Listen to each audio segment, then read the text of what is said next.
There is no one person better than another. 75 years after the Holocaust, survivor Judith Meisel has kept a promise she made to herself: to share her story. We should know that this never should happen again.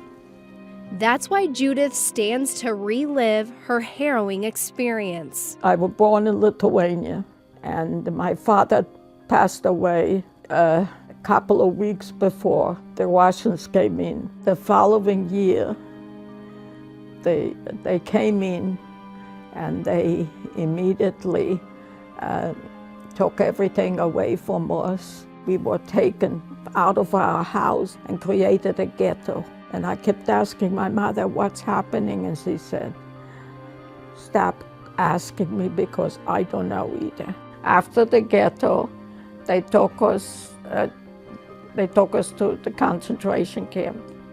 And I ended up in Stutthof. There, Judith and her sister lost their mother. My mother was taken into the gas chamber and she was killed there. I was already with one foot inside. And she still remembers what one Nazi woman said. She went around and she was saying, no one comes out alive from here. You're all gonna be killed by tomorrow, all of you. Threats that kept on coming. They told us that tomorrow we are gonna be going for a long walk and you'll like it, they would say, and they would laugh.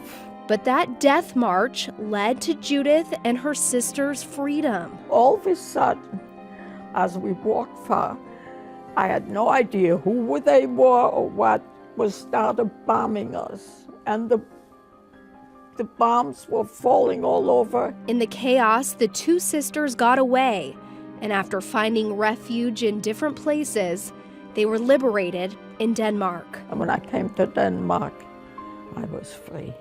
Since then, Judith married and had a family of her own, migrating to Canada and eventually the United States. And I have 3 wonderful children. I got 5 great-grandchildren.